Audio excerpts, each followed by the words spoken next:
Et la question du jour, c'est peut-on encore critiquer les arbitres? Vous avez vu toutes ces suspensions, celle de Paulo Fonseca pour 9 mois, tout est pour tout, après avoir quand même fait un front contre front avec l'arbitre Benoît Millau. C'est des gestes assez graves. Il y a la suspension de Pablo Longoria, lui, pour 15 matchs après avoir parlé de corruption, celle de Mehdi Benassia, celle d'Olivier Létang, bref, tout un tas de suspensions, tout un tas de dossiers autour de l'arbitrage.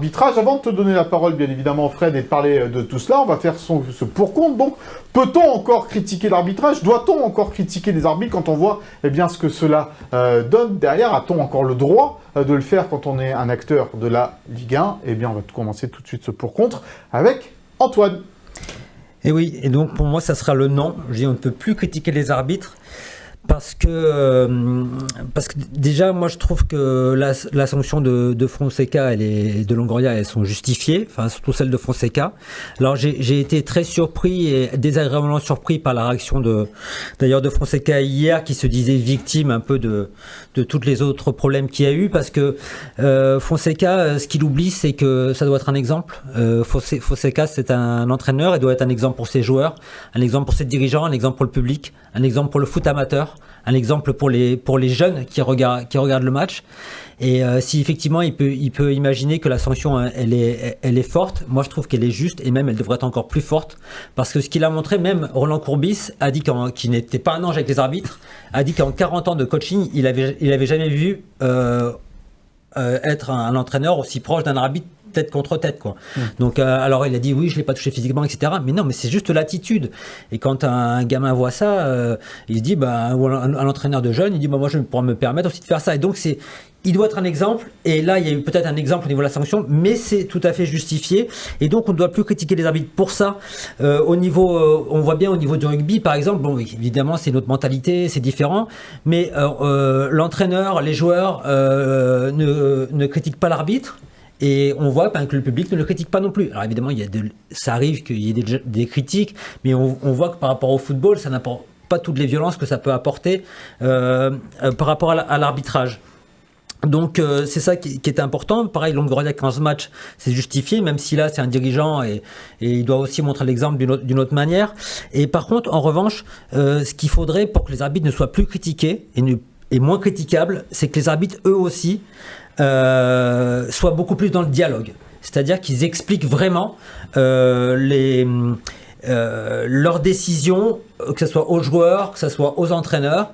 Alors, il y en a qui le font, d'autres qui le font beaucoup moins, qui font un peu les cow-boys, et ça déplaît vraiment énormément à certains joueurs, à certains entraîneurs. Mais il faut qu'ils soient vraiment dans la discussion avec les joueurs, etc. Il faut qu'ils soient plus ouverts, plus dans le dialogue, et on a vraiment hâte qu'on leur mette des micros à ces arbitres pour que tout ça se calme effectivement. Aurélien, c'est à toi. Pour toi, on peut encore critiquer les arbitres et l'arbitrage? On peut encore critiquer, mais je pense qu'il faut le faire différemment. Parce qu'en fait, je me pose la question de si on arrêtait de critiquer les arbitres, est-ce que foncièrement, il y aurait une amélioration de leur niveau? Je pense pas. Il y aurait peut-être, sans doute, forcément moins de pression pour eux. Ce serait peut-être plus simple, mais ils ne deviendraient pas tous irréprochables à ne pas faire d'erreur. Donc, quoi qu'il arrive, tout le monde continuerait à parler à droite ou à gauche. Donc non, on doit toujours avoir la parole, puis il faut que les clubs aussi continuent à pouvoir parler, et échanger et discuter, mais dans le respect, parce que sinon ce serait juste mettre la poussière sous le tapis, de dire non, on n'a plus le droit de critiquer, et puis tout le monde se tait.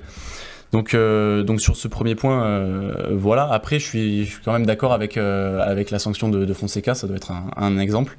Ça c'est évident. Mais je pense par exemple qu'il faudrait critiquer autrement. Donc avec pourquoi pas choisir un représentant ou un dirigeant d'une équipe, de chaque équipe de Ligue 1, qui pourrait le lundi ou le mardi discuter avec les arbitres ou les représentants des arbitres dans la réunion qu'ils ont, où les arbitres reviennent sur les matchs du week-end, etc., et font un petit débriefing pour que chacun apporte sa vision des choses, et avec du recul et totalement à froid, savoir ce qu'il a aimé ou moins aimé de l'arbitrage de son équipe en championnat.